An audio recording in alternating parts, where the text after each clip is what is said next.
Vamos entonces a continuar con sistema digestivo. Como decíamos recién, nosotros ayer estuvimos viendo la boca, donde hay una trituración del alimento, se mezcla con la saliva y forma el bolo alimenticio. A continuación de eso, la lengua empuja el bolo alimenticio hacia atrás y pasa por la faringe y al esófago. Acuérdense que tanto la faringe como el esófago son dos estructuras netamente de conducción. ¿Qué quiere decir? Que en esas estructuras no va a haber ni ningún tipo de, por ejemplo, digestión enzimática, ni tampoco trituración del alimento. Lo que se va a hacer simplemente es justamente transportar el alimento. La faringe lo va a transportar de la boca al esófago y el esófago lo va a transportar de la faringe al estómago. Entonces, tanto la faringe como el esófago eran estructuras de conducción. Acuérdense que nosotros teníamos dos esfínteres que habíamos visto, que hay un esfínter que me separa la faringe del esófago, que se llama esfínter faringoesofágico superior, y después tenemos un esfínter inferior, que es el que me separa el esófago del estómago, que se le llama cardias o esfínter esofágico inferior. Entonces, recuerden que los esfínteres son los que nos regulan el pasaje de la sustancia y en realidad lo que hacen es evitar el reflujo. Es decir, que si la sustancia pasó del esófago al estómago, que no vuelva al esófago. O al revés, si pasó de la faringe al esófago, que no vuelva hacia la faringe. Entonces, hoy día vamos a empezar desde el estómago. El estómago tiene esta estructura que nosotros vemos acá, tiene, como dijimos, un esfínter que se llama cardias o esfínter esofágico inferior, que lo separa del esófago, y después en la estructura encontramos el cuerpo, el fundus o fondo, y acá encuentro otro esfínter que se llama esfínter pilórico, que es el esfínter que va a separar el estómago del duodeno, que es la primer porción del intestino. Esta parte, que se llama fondo o fundus, generalmente está llena de gas. Y esta parte que ustedes ven acá es la parte donde realmente va a llegar el bolo alimenticio, se va a mezclar con el jugo gástrico del estómago y a partir de ahí va a formar lo que se llama el quimo, con M. Entonces ese jugo gástrico ya vamos a ver que contiene secreciones ácidas, pero más allá de las secreciones ácidas, también contiene enzimas. Entonces, cuando el bolo alimenticio llega al estómago, se mezcla con esa secreción ácida, con ese jugo gástrico, y a partir de ahí se forma el quimo. Ahora, este estómago, como les dije, va a cumplir principalmente una función de digestión química. ¿Por qué? Porque justamente van a intervenir sustancias químicas, en este caso como por ejemplo ácidos, también van a intervenir enzimas que van a contribuir a la digestión de ese bolo alimenticio que llegó desde el esófago. Ahora, el estómago, esperen que hay alguien que quiere entrar, ahí estamos.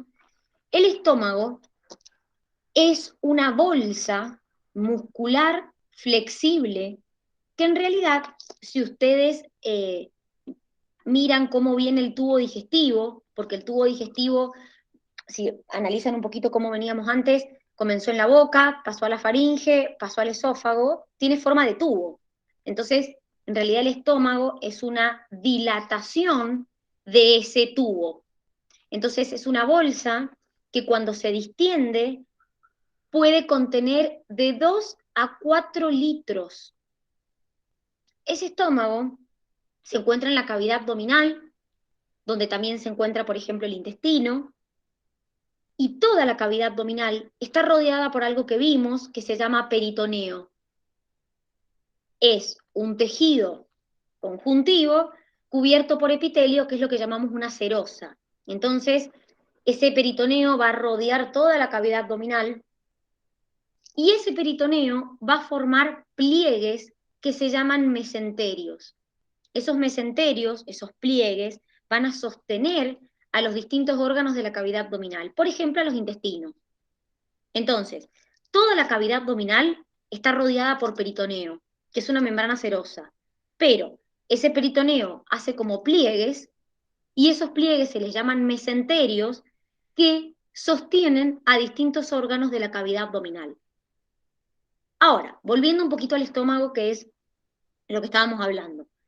El estómago tiene una curvatura cóncava y una curvatura convexa. Fíjense que tiene una curvatura acá y otra curvatura acá.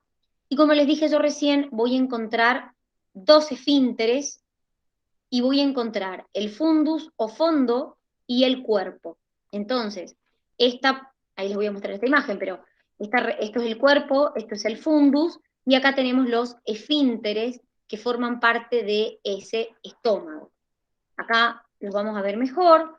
Fíjense que acá tengo la zona fúndica y en la zona del cuerpo. Acá tengo las cardias, que es lo que regula el pasaje desde el esófago al estómago. Y acá tengo el esfínter pilórico, que es el que regula el pasaje del estómago al duodeno. A partir de acá, yo ya tengo duodeno.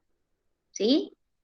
Ahora, a esta zona se le llama zona pilórica y a esta zona se le llama zona cardíaca porque es donde está o está cerca del esfínter pilórico y de las cardias, que es el esfínter que tenemos acá. ¿Alguien se acuerda lo que era un esfínter? ¿Qué significaba un esfínter?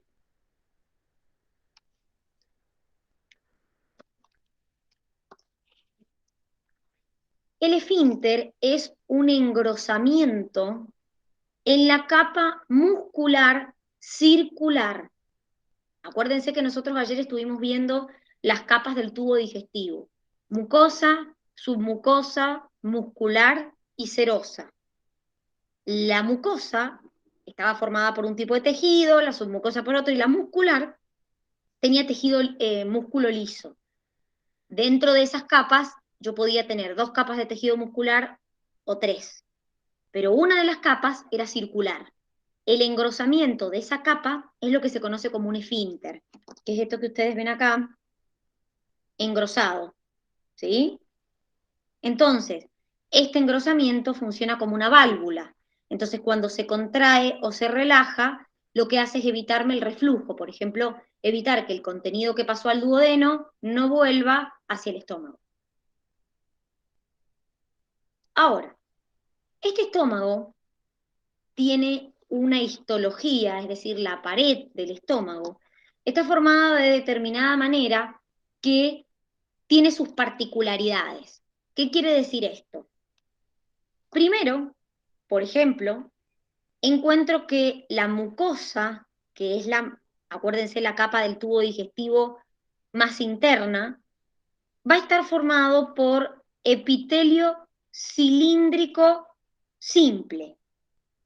Entonces, obviamente es más gruesa que en el resto del tubo, y por otro lado, esta pared del estómago se caracteriza porque va a tener lo que se llama glándulas gástricas.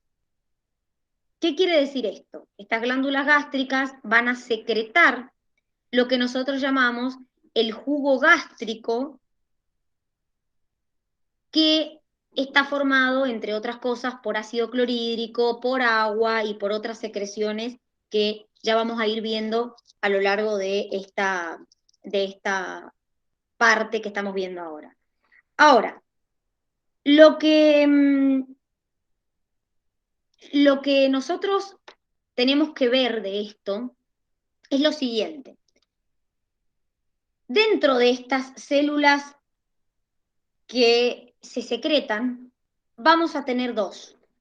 Vamos a tener células parietales que van a secretar ácido clorhídrico, puntualmente secretan por un lado el cloruro y por otro lado el protón y forman el ácido clorhídrico. Y estas células también secretan algo que se llama factor intrínseco. Ese factor intrínseco es una proteína que a mí me permite la absorción de la vitamina B12. ¿Alguien se acuerda para qué servía la vitamina B12?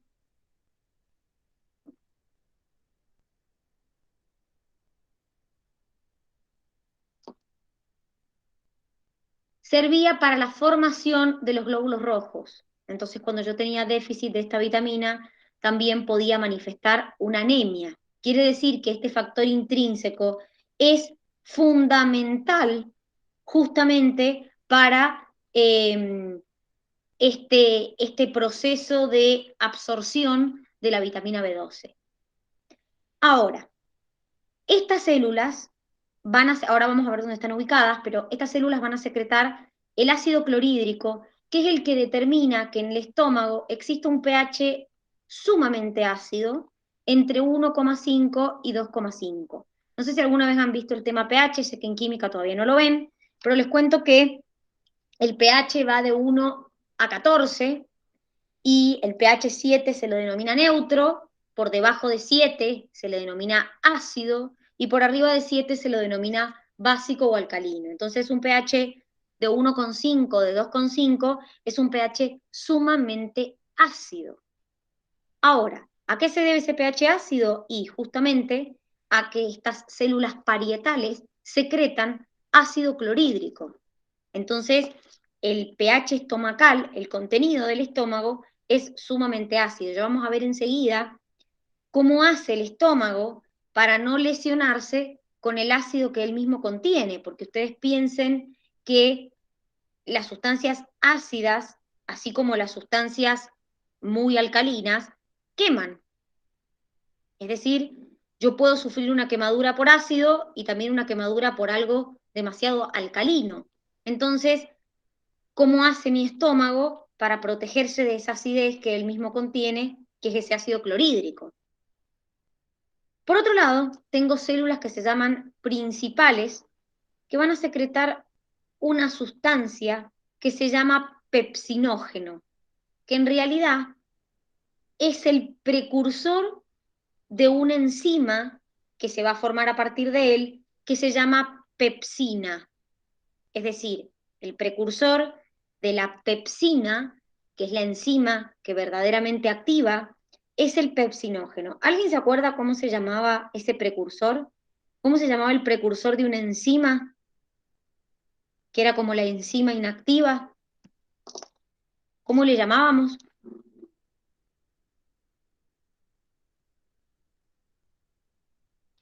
Se llamaba simógeno. El precursor de una enzima se llamaba simógeno. Quiere decir que el pepsinógeno que se secretan en estas células principales es un simógeno. Cuando se active, se va a transformar en una enzima activa que se llama pepsina. Ahora, miren, vamos a ver un poquito cómo es la estructura. Les cuento. La mucosa del estómago se pliega y forma lo que se llaman criptas. Miren, acá está la mucosa plegada, fíjense, acá las tengo, esto es como si yo hiciera un zoom de la pared del estómago, esto es un corte transversal de la pared del estómago. Entonces, yo lo que observo es, en la pared de ese estómago encuentro criptas. ¿Cómo surgen? Porque la membrana mucosa se ha plegado. ¿Lo ven? Entonces, debajo de esas criptas, yo voy a encontrar células que van a secretar, que son las que estuvimos viendo, que les mencioné recién, que son las células parietales y las células principales que van a secretar sustancias. Entonces, fíjense, acá tengo las células parietales, que son las que secretan el ácido clorhídrico y el factor intrínseco, y acá tengo las células principales, que son las que secretan el pepsinógeno, es decir, el precursor, básicamente. ¿Mm? Entonces, si nosotros nos fijamos, esperen que ahí les marco en la imagen, si nosotros nos fijamos, estas células se les llama glándulas gástricas porque son células que secretan sustancias, ya sea que secreten pepsinógeno, que secreten ácido clorhídrico o que secreten factor intrínseco, se les denomina glándulas gástricas porque son células que secretan sustancias. Entonces, justamente, como les digo, nosotros vamos a encontrar que dentro de esas células se van a secretar distintas sustancias que obviamente van a ser fundamentales para nosotros, para el contenido del estómago, es decir, para el jugo gástrico, porque tanto el ácido clorhídrico como la pepsina van a formar parte de ese jugo gástrico, como el factor intrínseco, van a formar parte del jugo gástrico que va a recibir el bolo alimenticio que viene de la boca. Entonces, esto es lo que vendría a ser un corte transversal de la pared del estómago. Fíjense que también encuentro células que secretan moco, y ya van a ver para qué sirven ese moco que secretan las células. Cuando se forma, cuando la mucosa se pliega y forma esas criptas, que nosotros le llamamos, existen células que se encuentran en la parte superior de la cripta que secretan moco.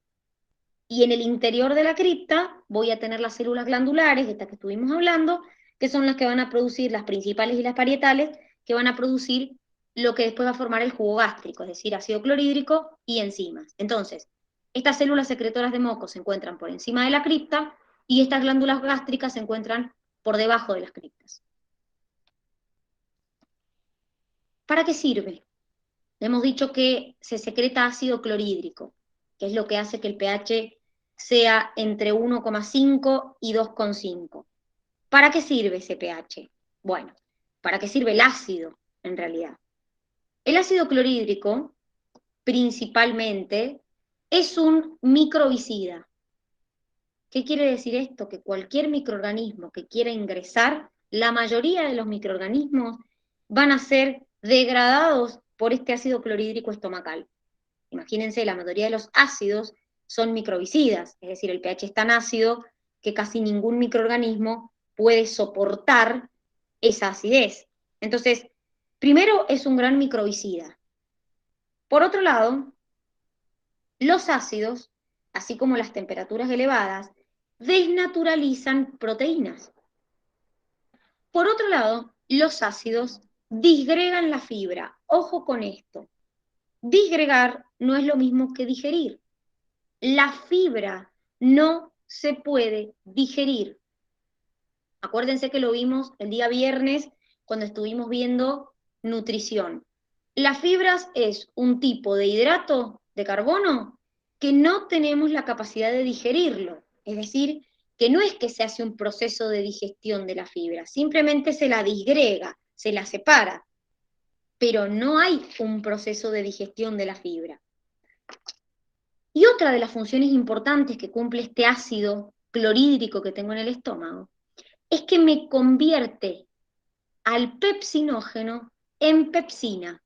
Quiere decir que me activa el zimógeno y lo convierte en su versión activa, que es la enzima pepsina. Entonces, ese ácido clorhídrico cumple muchísimas funciones. ¿Y para qué sirve la pepsina? Que es la enzima esta que estuvimos hablando, que se secretaban en las células principales. La pepsina comienza la hidrólisis de las proteínas. Quiere decir que las proteínas que nosotros ingerimos comienzan su digestión en el estómago, gracias a que existe la pepsina y a que existe el ácido clorhídrico. El ácido clorhídrico desnaturaliza proteínas y la pepsina cataliza la hidrólisis de esa proteína en péptidos un poco más pequeños. Entonces es como que va rompiendo la proteína en péptidos más pequeños. También a nivel estomacal hay algunos procesos absortivos. Se absorben algunos medicamentos como por ejemplo la aspirina, hay absorción de alcohol, hay absorción de una pequeña cantidad de agua, hay absorción de algunos iones. Entonces también en este estómago, más allá de que hayan procesos digestivos, que comience la digestión de las proteínas. También hay una cierta, aunque muy poca, procesos absortivos. Es muy poco comparado con los procesos absortivos que hay en el intestino, ¿verdad? Porque ya vamos a ver que los procesos absortivos se llevan a cabo principalmente en el intestino. Pero hay una cierta absorción, muy pequeña, pero hay. Ahora, este estómago, como yo les dije, tiene un pH, gracias al ácido clorhídrico, entre 1,5 y 2,5. Es decir, ese jugo gástrico que se produce tiene un pH sumamente ácido. ¿Cómo hace la pared de mi propio estómago para no verse dañado por el ácido que produce? ¿Cómo hace para no verse lesionado? Bueno, esa pared tiene una protección. Esa pared del estómago tiene una protección que se llama barrera antiácida. Repito, la pared del propio estómago tiene una barrera que lo protege del propio ácido que él secreta. Esa barrera tiene distintos componentes. Primero tenemos, el primer componente que tenemos es moco. Yo les dije que existían células secretoras de moco, y ese moco tiene algo que se llama bicarbonato. ¿Por qué es importante el bicarbonato? Porque ese bicarbonato es un amortiguador de pH. ¿Qué quiere decir esto? Me va a neutralizar la acidez en la pared del estómago, es decir, en las células epiteliales de la pared del estómago. Entonces hacen que el pH 2, que más o menos entre 1,5 y 2,5, que tendría la pared, al encontrarse el moco con bicarbonato, ese pH se hace alrededor de 7, es decir, tiende a ser más bien neutro, y entonces es una protección que tienen las células epiteliales de la pared del estómago. Por eso cuando nosotros tenemos acidez, tomamos bicarbonato, porque el bicarbonato es, o estos tipo uvasal, alical, estos así, contienen bicarbonato, porque el bicarbonato lo que hace es amortiguar el pH, es un regulador, o sea, lo que hace es neutralizar, porque justamente tiene un pH más bien alcalino, entonces cuando se encuentra con un pH ácido, hay como una cierta neutralización, que de hecho es lo que les muestra ahí. Me lleva el pH de 2 hasta aproximadamente 7, que es un pH más bien neutro. Entonces, la primera estructura o la primera barrera que forma esta barrera justamente es el moco que tienen las paredes del estómago que contiene bicarbonato. Por otro lado, cuando nosotros hablamos del ácido clorhídrico, lo que difunde por las paredes son los protones. Entonces, si esos protones logran atravesar el moco que contiene bicarbonato, se encuentran con una capa de fosfolípidos. Esa capa de fosfolípidos se encuentra en la cara luminar de las células epiteliales. ¿Qué hacen esos fosfolípidos? Repelen a los protones que quieren ingresar, a esos protones que lograron atravesar la capa de moco, y los mantiene en el moco. Es decir, la capa de fosfolípidos los repele y los mantiene a los protones en el moco, que es donde hay bicarbonato. Ahora, ¿qué pasa si los protones logran atravesar el moco y logran atravesar la capa de fosfolípidos? Se encuentran con moléculas de carga negativa que lo que hacen es, como ustedes saben, retener a las cargas positivas. A ver, los protones, que son los que forman los ácidos, a ver, recién les dije, el ácido clorhídrico es hidrógeno o protones más cloruro. Bueno, entonces, esos protones tienen carga positiva.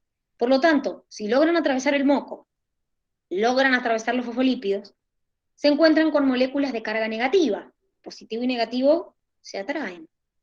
Entonces, lo que hacen estas moléculas de carga negativa es retener a esos protones que pueden haber atravesado esas capas y evitar que sigan difundiendo. Pero además, en la pared del estómago yo tengo algo más que me protege a mí de justamente estos iones, estos protones que puedan llegar a atravesarla. ¿Qué es el flujo sanguíneo? ¿Qué quiere decir? La sangre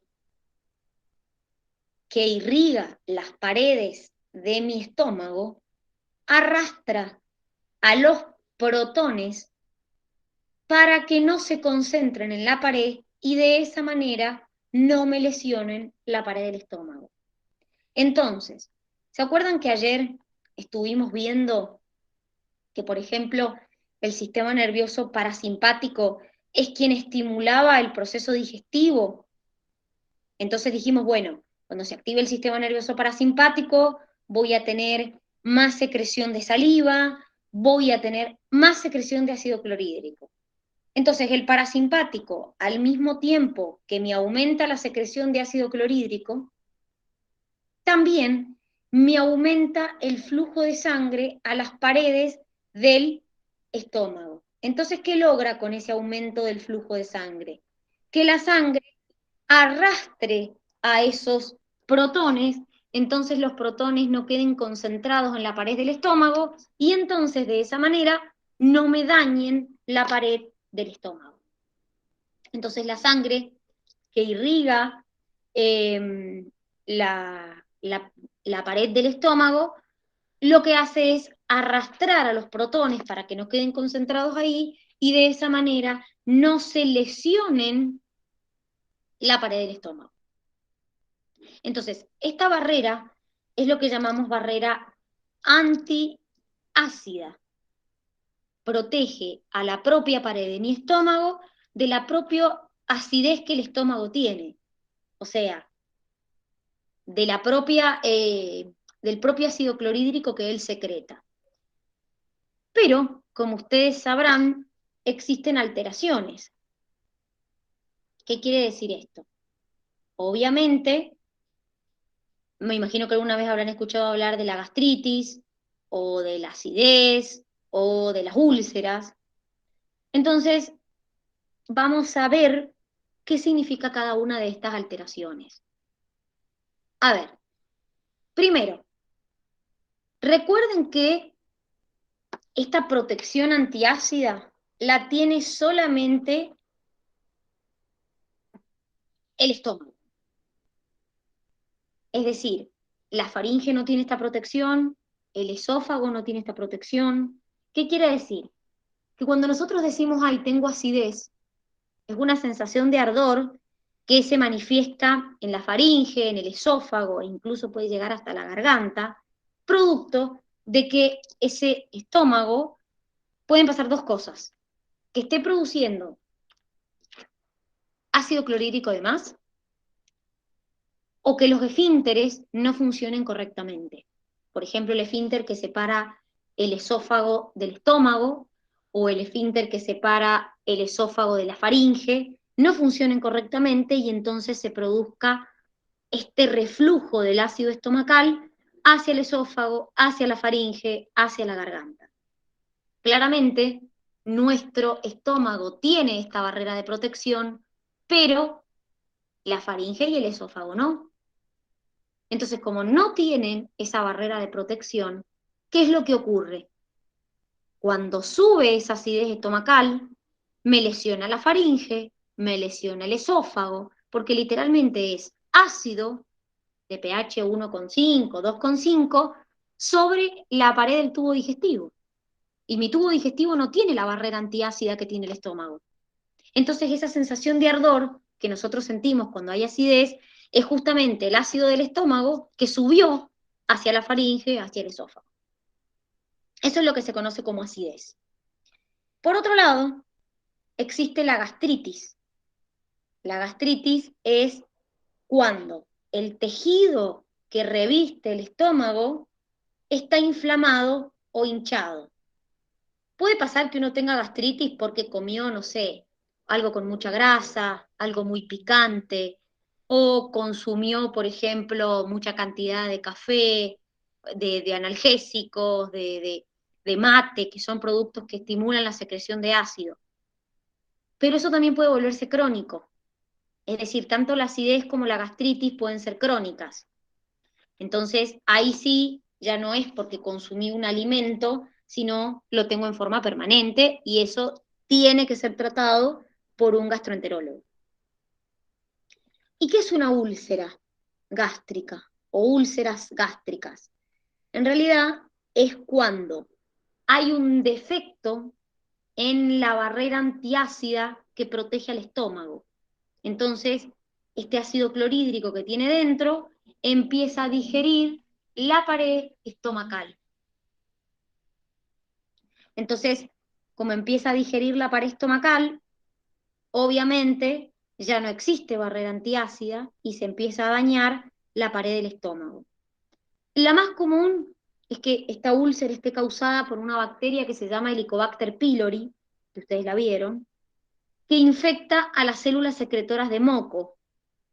Entonces, este Helicobacter pylori es una, una bacteria que lo que hace es lesionar, o sea, estimular el aumento de producción del ácido.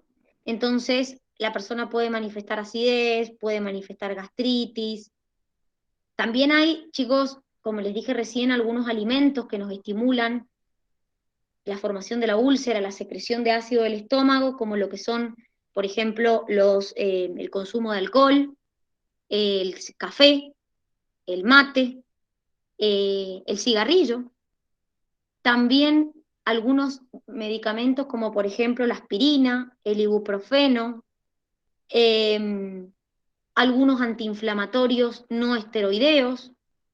Entonces, la realidad es que muchos de los alimentos que consumimos estimulan la secreción ácida del estómago. En realidad, siempre que nosotros consumimos un alimento, va a aumentar la producción de ácido clorhídrico, porque justamente lo tengo que digerir. El tema es que hay alimentos que estimulan más producción de ácido clorhídrico, entonces si yo soy una persona, por ejemplo, que tengo gastritis y tomo café, y obviamente mi estómago va a producir aún más del ácido clorhídrico que produce normalmente, entonces voy a manifestar los síntomas de eso. Entonces por eso es que las personas que tenemos gastritis, acidez, siempre es como que uno le dice, bueno, trata de evitar este tipo de alimento, trata de evitar este tipo, porque son alimentos que se sabe que aumentan la producción de ácido clorhídrico. De por sí, cualquier alimento que yo coma, cuando llegue al estómago me va a estimular que yo produzca ácido clorhídrico. Ahora, obviamente, hay alimentos que me estimulan más producción de ácido clorhídrico que otros. ¿Se entiende? Bien. Ahora, entonces, ¿cómo controlo al estómago? Bueno, va a haber un control del sistema nervioso y también va a haber un control endocrino.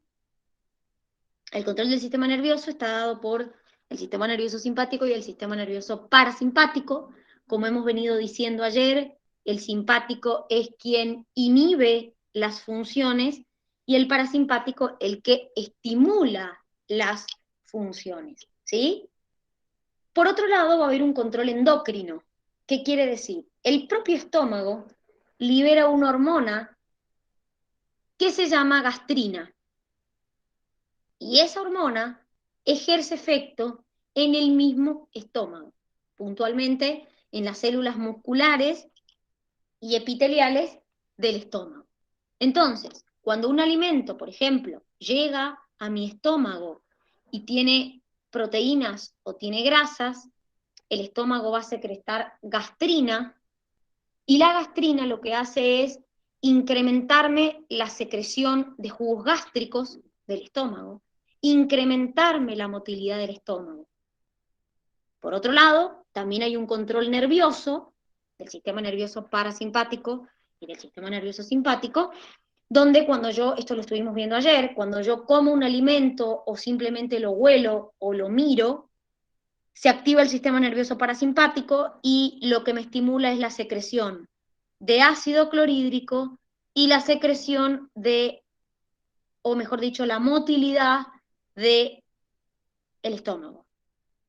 Entonces, ¿alguien se acuerda del parasimpático, además de estimularme la secreción de ácido clorhídrico, la motilidad intestinal. ¿Qué otra cosa que vimos ayer me estimulaba la secreción? ¿De qué otra cosa?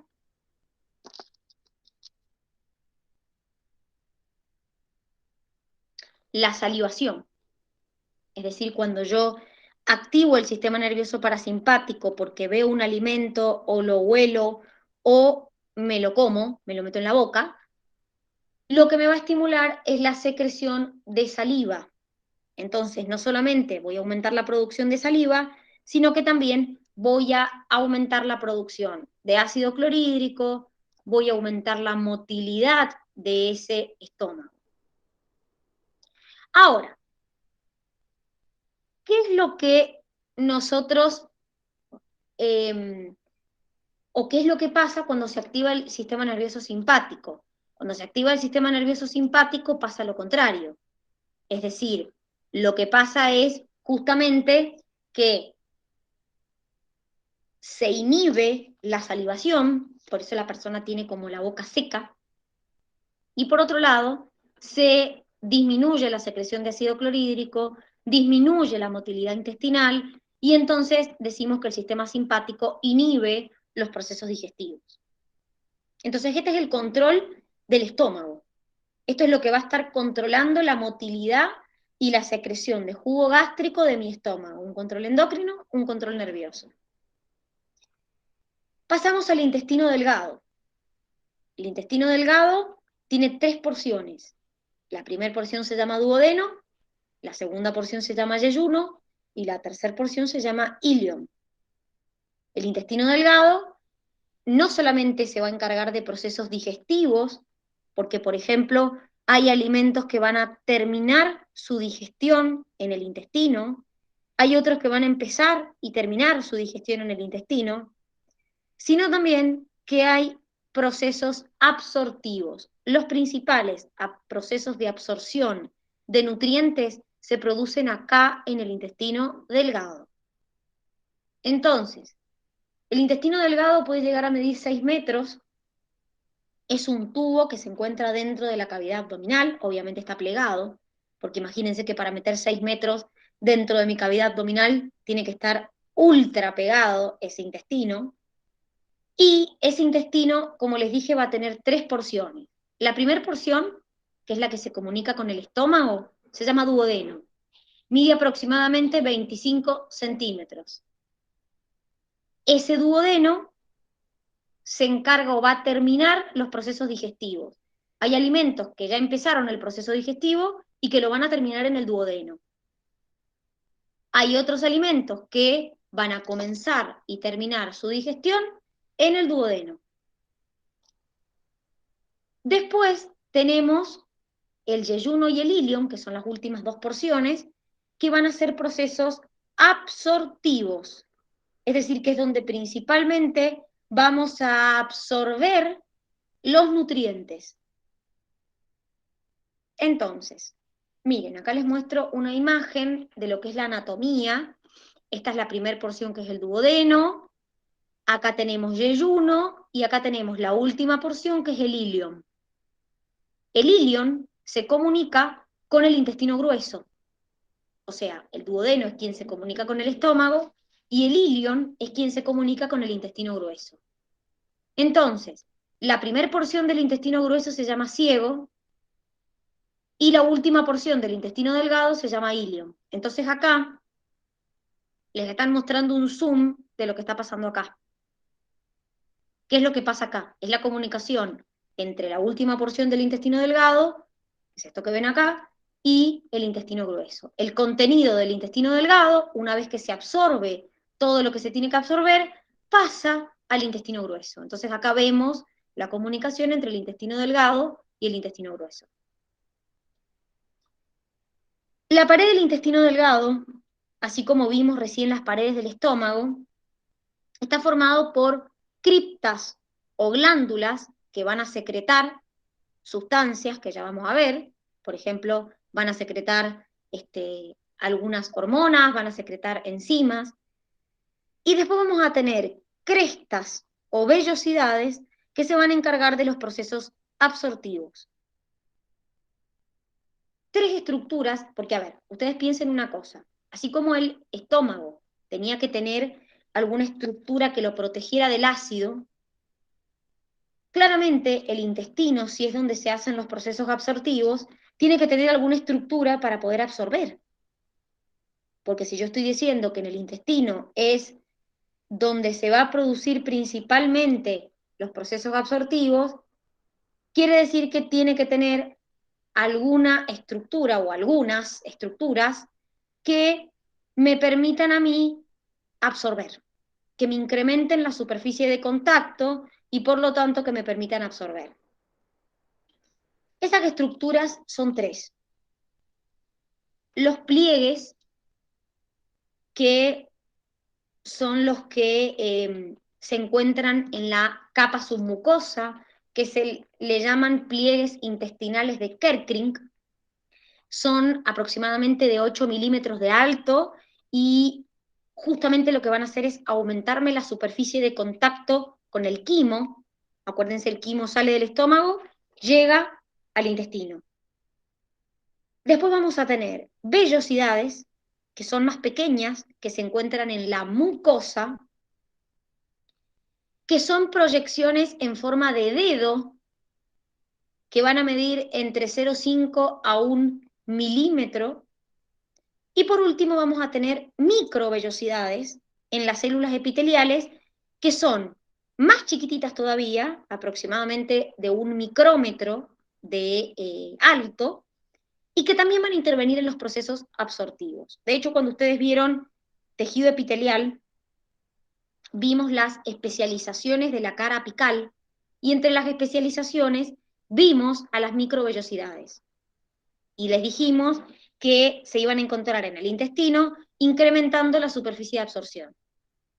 Entonces, ahora vamos a ver una imagen para que vean qué es un pliegue, qué es una vellosidad y qué es una microvellosidad, pero para que se den una idea, cada vez son más pequeñitas, ¿sí? Cada vez son más chiquitas, por eso fíjense que el pliegue tiene 8 milímetros de alto y una microvellosidad 1 micrómetro. O sea que es mucho más pequeñita. Y de hecho, las microvellosidades, hay aproximadamente 200 millones de microvellosidades por milímetro cuadrado de intestino. O sea, imagínense la cantidad de microvellosidades que tenemos, ¿sí? Entonces, ¿qué es un pliegue? ¿Qué es una vellosidad? ¿Y qué es una microvellosidad? Miren, ahí les muestro la imagen. Esto que tienen acá es el tubo digestivo.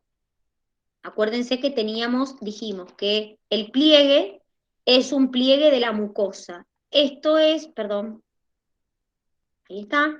Esto es un pliegue de la mucosa. ¿Ven? Así. Esos pliegues, si yo analizo uno de esos pliegues y le hago un zoom, voy a encontrar vellosidades, que es esto que ustedes tienen acá. Todo esto es una vellosidad intestinal. Esa vellosidad intestinal dentro tiene una estructura que es tejido conectivo, tiene, además de tener tejido conectivo, tiene una arteriola, vénula, red de capilares sanguíneos y un capilar linfático que se le llama vaso quilífero. Entonces, dentro de esta vellosidad, de hecho, fíjense que ahí se los han como dibujado para que entiendan lo que es básicamente la vellosidad intestinal. Dentro de esta vellosidad voy a tener capilares sanguíneos, vénula, arteriola, un vaso linfático que se llama vaso quilífero, y esto es tejido conectivo. Ahora, ¿qué es lo que va a pasar? Bueno, cuando se produzca el proceso absortivo, es decir, cuando los nutrientes se absorban a partir de las vellosidades, van a cruzar la pared de los capilares sanguíneos o del vaso quilífero y van a pasar a la circulación sanguínea o a la circulación linfática respectivamente. Cada una de estas vellosidades, todo esto es una vellosidad, está formada por vellosidades. Si yo analizo una de estas estructuras, voy a encontrar esto, que son las microvellosidades. Entonces, en realidad lo que, tanto la vellosidad como la microvellosidad lo que hacen es incrementarme la superficie absortiva, ¿sí? Es decir, lo que hacen es aumentar la superficie de absorción. Entonces, esas microvellosidades que ustedes están viendo ahí son las más pequeñitas de todas. Las microvellosidades, aproximadamente hay 200 millones por milímetro cuadrado de intestino. Y si se fijan, cada una de estas microvellosidades es una prolongación citoplasmática de aproximadamente 1 micrómetro de altitud. Entonces, esto es lo que hace que el intestino aumente su poder absortivo, es decir, se incremente su poder absortivo. ¿Alguna duda? Por ahora no, profe. Bien, buenísimo. Entonces, ¿qué es lo que ocurre en el intestino? Bueno, en el intestino, como les dije, en la primera porción vamos a terminar los procesos digestivos y después vamos a hacer procesos absortivos.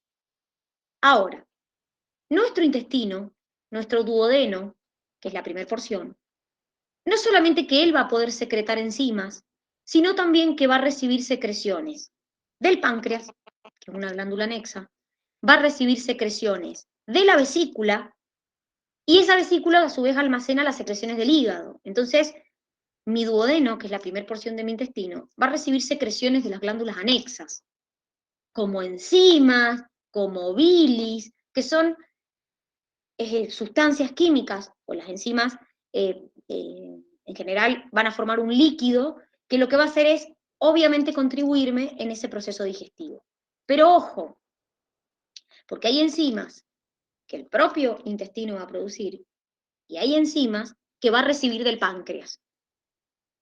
Entonces, eso es muy importante que siempre lo distingan. Nosotros ahora, por ejemplo, vamos a ver las enzimas que el propio intestino produce y después vamos a ver, cuando veamos glándulas anexas mañana, las enzimas que el páncreas produce y vuelca sobre el intestino.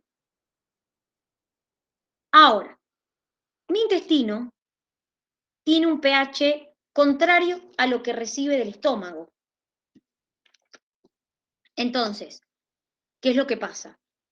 El pH más o menos del intestino es entre 7 y 8, es más bien tirando alcalino, y es lo que hace que se neutralice la acidez que recibe del quimo del estómago. Acuérdense que cuando sale del estómago se mezcló el bolo alimenticio con el ácido del estómago, entonces ese quimo que se forma es ácido. Entonces cuando llega a mi intestino, tengo que neutralizarlo, porque mi intestino no tiene la barrera antiácida para soportar ese ácido. Entonces el intestino va a contar con un pH alcalino, ligeramente alcalino, que es lo que va a hacer que se neutralice esa acidez que viene del estómago. ¿Cómo está formado ese jugo intestinal del que estamos hablando? Tiene moco, tiene agua, tiene bicarbonato, miren otra vez, el bicarbonato es una sustancia que neutraliza el pH. Entonces, ¿se acuerdan que lo vimos en la barrera antiácida? Que la pared del estómago contenía moco con bicarbonato. Bueno, en el jugo intestinal yo también voy a encontrar bicarbonato disuelto, porque justamente les he dicho que el pH del jugo intestinal es más bien alcalino. Ahora, también este jugo contiene enzimas. Como les dije yo, hay enzimas que va a secretar el propio intestino y hay enzimas que va a volcar, por ejemplo, el páncreas sobre el intestino. Primero vamos a ver estas que tienen acá, que son las que el propio intestino produce. Estas enzimas que tienen acá se llaman enzimas de borde en cepillo. Son enzimas que degradan disacáridos y los convierten en monosacáridos. Acuérdense que los disacáridos son hidratos de carbono. Entonces rompen la molécula del disacárido y forman monosacáridos. Por ejemplo, hay una enzima que se llama maltasa que degrada la maltosa, que es un disacárido, y forma 2 moléculas de glucosa.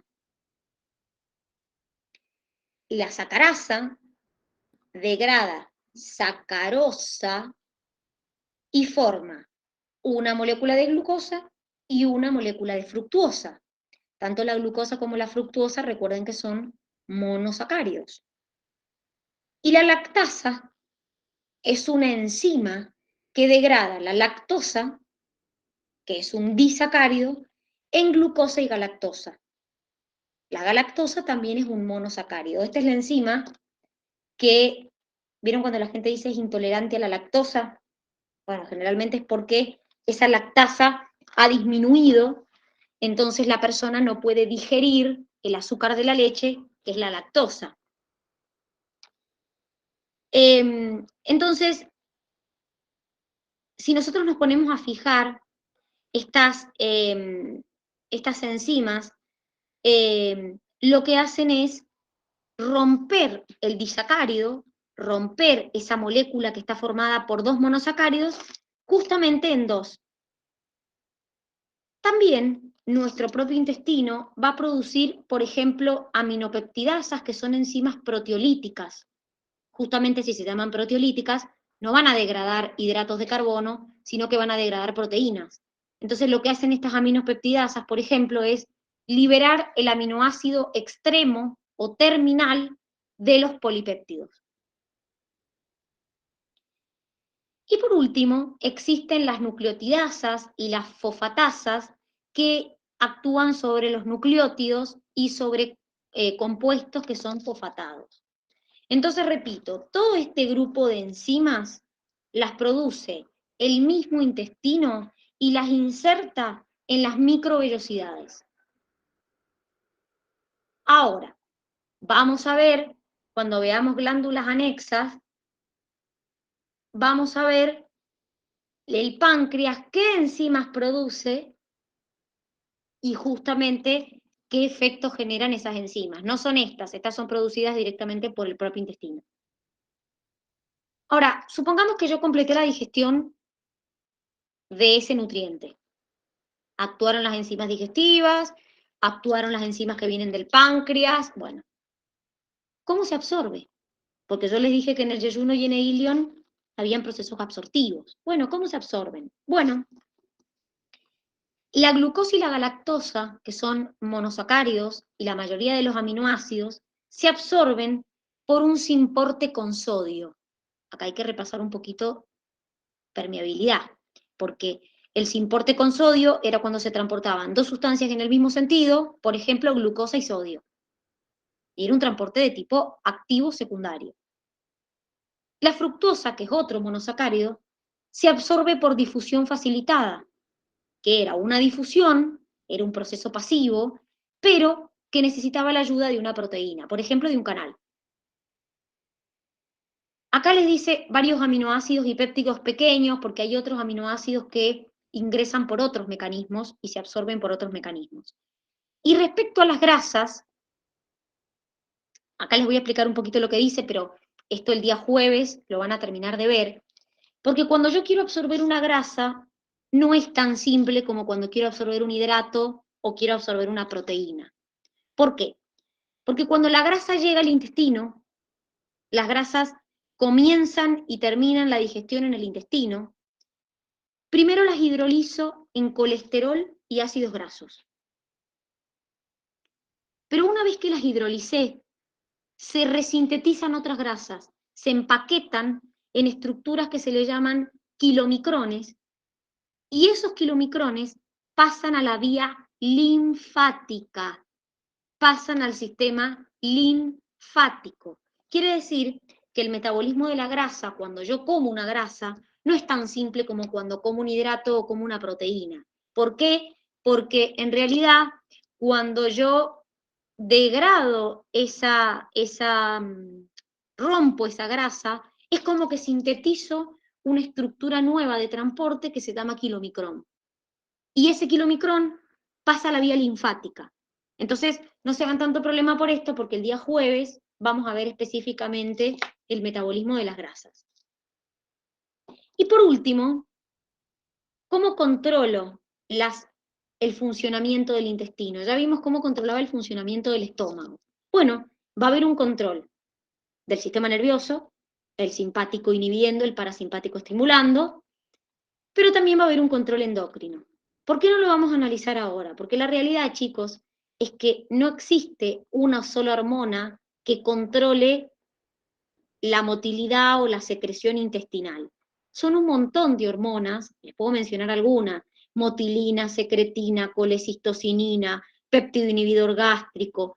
Son un montón de hormonas que van a estar regulando esta motilidad del intestino.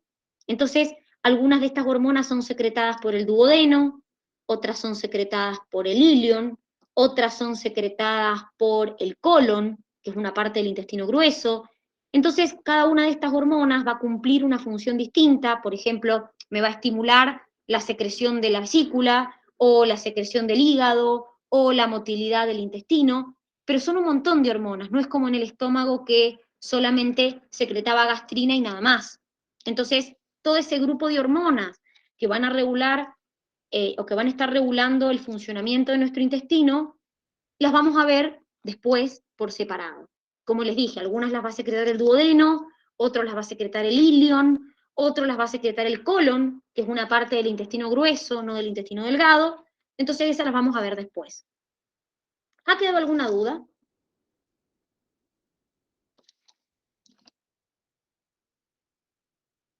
¿Algo que me quieran preguntar? Bueno, entonces, mañana sea que vayan presencial o vayan virtual, mañana vamos a seguir con sistema digestivo y el día jueves también. Cualquier duda que tengan, me lo preguntan mañana a mí presencial o a la Gise que está mañana en forma virtual. A algunos los veo mañana y a los otros los veo, si no, si están virtual, la semana que viene. Que tengan un lindo día. Chau, chau. Nos vemos. Chao, profe. Profe. Chao, profe. Gracias. Chau.